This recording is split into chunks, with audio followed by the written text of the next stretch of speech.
Bilećko jezero je jedna od najvećih svjetskih akumulacija slatke vode.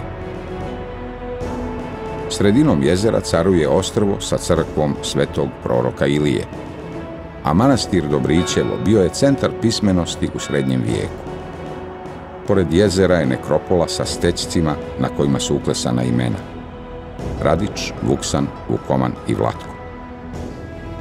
Na teritoriji opštine značajan dio stanovništva bavi se poljoprivredom.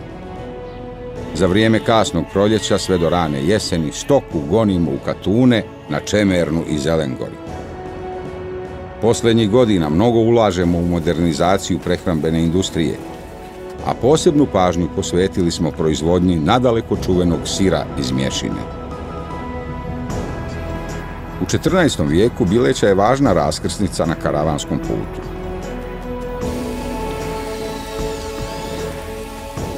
Danas je poznata po proizvodnji kamenih ploča visokog kvaliteta.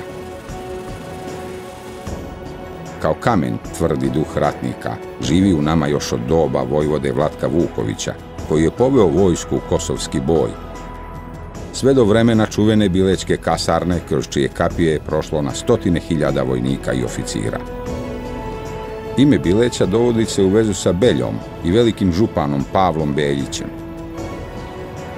Iznjedrili smo velikana Mešu Selimovića, koji potiče iz bratstva Vukovića u selu Vranjska, svima omiljenog Momu Kapora, a proslavljeni reditelj Emir Kusturica porijeklom je iz naših krajeva.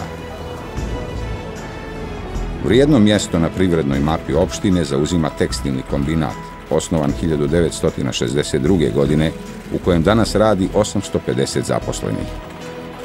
Snaga Bileće, varošice u srcu srpske Hercegovine, su ljudi, na čijim licima je ispisana slojevita istorija ovoga kraja. Sveti Sava nam je svjedok. Nebesa su tijesna da prime dušu naše Bileće. Ponosni na Bileću, ponosni na Srpsku, Radio televizija Republike Srpske.